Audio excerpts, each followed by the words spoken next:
नमस्कार दोस्तों, हमारे इस ब्रह्मांड में अरबों की संख्या में गैलेक्सीज मौजूद हैं, जिसमें से कुछ बहुत बड़ी गैलेक्सी हैं, कुछ मीडियम साइज की, वहीं कुछ बहुत ही छोटी। बड़ी गैलेक्सीज के बारे में बताया जाता है कि ये कभी किसी समय इतनी बड़ी नहीं हुआ करती थीं। ये अरबों साल पहले कई गैलेक्सीज के आपस में टकराकर मर्ज होने से इतनी बड़ी बनी हैं। अगर हम अपनी गैलेक्सी मिल्की वे के बारे में बात करें तो ये एक एवरेज साइज की गैलेक्सी है, ना बहुत बड़ी है ना बहुत ही छोटी। हालांकि ये हमेशा ऐसी नहीं रहेगी।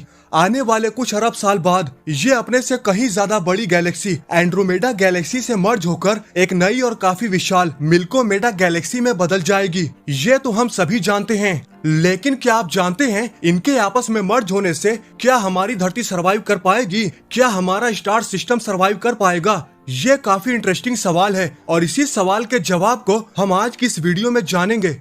तो चलिए शुरू करते हैं। तो दोस्तों, हमारी जो अपनी गैलेक्सी है इसका डायामीटर 1,00,000+ लाइट ईयर जितना बताया जाता है। वहीं जिससे ये टकराने वाली है वो है लगभग 2.5 मिलियन प्रकाश वर्ष दूर एंड्रोमेडा गैलेक्सी, जिसे M31 के नाम से भी जाना जाता है। ये हमारी आकाश गंगा की सबसे बड़ी पड़ोसी है। ये entire Galaxy 2.5 lakh+ light years में फैली हुई है, यानी हमारी अपनी गैलेक्सी से लगभग 2.5 गुना बड़ी।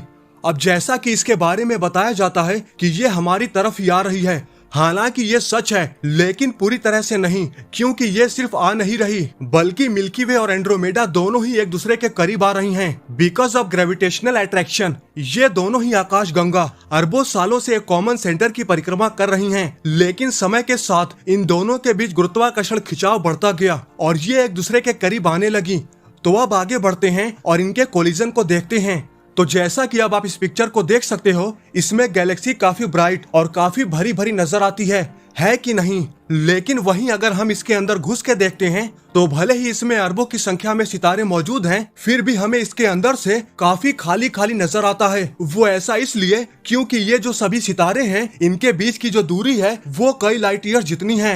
हमारे सौर मंडल से जो सबसे नजदीकी स्टार सिस्टम है वो भी हमसे 4.26 लाइट ईयर जितना दूर है।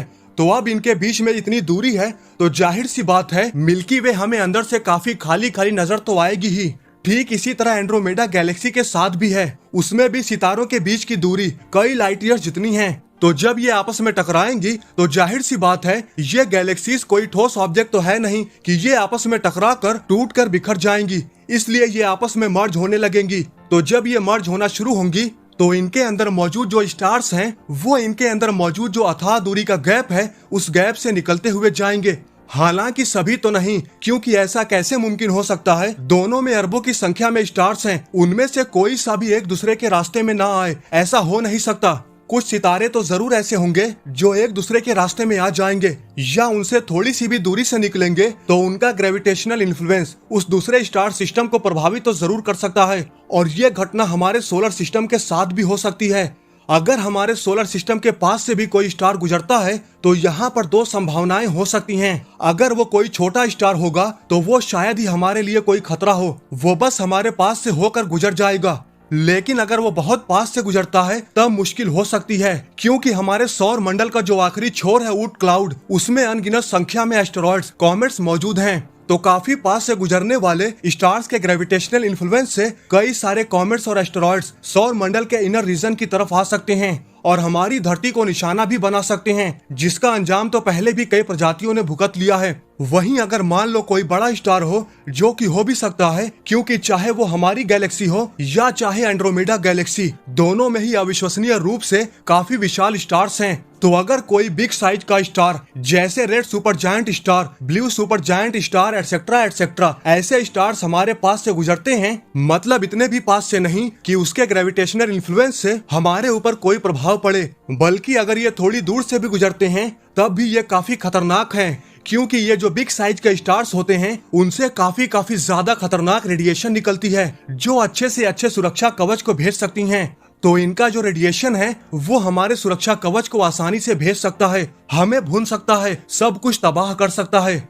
चलो मान लो अगर हम लक बाई चांस इन दोनों गैलेक्सीज के आपस में मर्ज होने से किसी भी स्टार से बिना टकराए बचे रह भी जाते हैं, तब भी कोई गारंटी नहीं है कि हम अभी भी सुरक्षित रहेंगे, क्योंकि इन दोनों गैलेक्सीज में सिर्फ स्टार्स ही थोड़ी हैं, इनमें लाखों करोड़ों की संख्या में छोटे बड़े ब्लैक होल भी तो हैं, जिनमें से कुछ विजिबल हैं, वहीं कुछ के बारे में हमें पता ही नहीं है। तो ऐसा बिल्कुल हो सकता है कि हमारी धरती इन्हीं में से किसी ब्लैक होल की चपेट में आ जाए। ब्लैक होल की चपेट में आने के बाद क्या होता है ये तो आप सभी लोग जानते ही हैं। चलो मान लो स्टार से भी बच जाते हैं, ब्लैक होल से भी बच जाते हैं, फिर उसके बाद क्या? कहानी यहीं पर खत्म थोड़ी होगी, क्योंकि अभी तो इन दोनों गैलेक्सीज के सेंटर में मौजूद सुपर मैसिव ब्लैक होल तो अभी बाकी हैं। क्योंकि एक बार जब ये दोनों गैलेक्सीज आपस में मर्ज हो जाएंगी तो इनके सेंटर में मौजूद सुपर मैसिव ब्लैक होल भी तो आपस में टकराएंगे। ब्लैक होल के बारे में बताया जाता है कि ये डायरेक्टली आपस में नहीं टकराते, बल्कि सबसे पहले तो जब ये एक दूसरे के करीब आते हैं तो ये पहले एक दूसरे की परिक्रमा करते हैं, एक दूसरे का चक्कर लगाते हैं। फिर एक दूसरे का चक्कर लगाते लगाते एक समय ऐसा आता है जब ये आपस में टकरा जाते हैं, और इनकी टक्कर कोई मामूली टक्कर नहीं होती जो टकराए और कहानी खत्म, जैसे प्लैनेट्स और स्टार्स आपस में जब टकराते हैं, बल्कि इनकी टक्कर को ब्रह्मांड के सबसे खतरनाक कोलिजन के रूप में जाना जाता है। ये दोनों जब टकराते हैं तो ये औरों की तरह एक दूसरे को खत्म नहीं करते, बल्कि ये आपस में ही मिल जाते हैं और एक विशाल ब्लैक होल में बदल जाते हैं।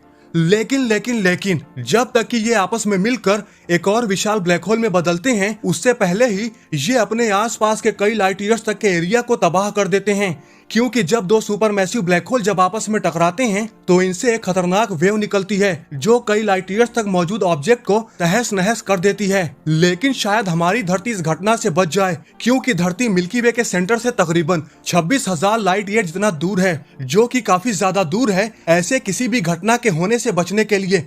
लेकिन एक बार जब मिल्की वे और एंड्रोमेडा आपस में मर्ज हो जाएंगी तो उनके सेंटर में मौजूद ब्लैक होल भी आपस में मर्ज हो जाएंगे। तो जो नई गैलेक्सी बनकर तैयार होगी मिल्कोमेडा, उसमें हमारी पोजीशन कहां पर होगी ये कहना थोड़ा मुश्किल है, क्योंकि नई गैलेक्सी जो बनकर तैयार होगी वो 2 से 3 लाख लाइट ईयर जितनी बड़ी होगी।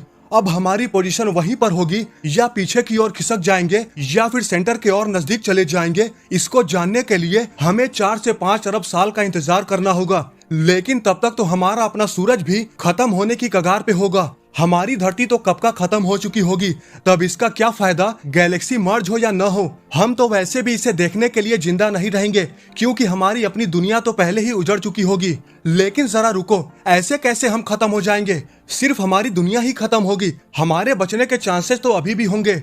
अगर हम किसी और स्टार सिस्टम में किसी नए ग्रह पे नई बस्तियां बसा लेते हैं तो हम ये नजारा देखने के लिए बचे रह सकते हैं। लेकिन हमारी जो नई पृथ्वी होगी, जो हमारा नया घर होगा, वो इस मर्जर से बच पाएगा कि नहीं, ये तो इन दोनों गैलेक्सीज के आपस में मर्ज होने के बाद ही पता चलेगा। लेकिन अगर संभावनाओं पे ध्यान दे तो 5 से 10% चांसेस ही होंगे हमारे बस बचने के। वैसे आप लोग क्या सोचते हैं, हमें कमेंट करके जरूर बताएं।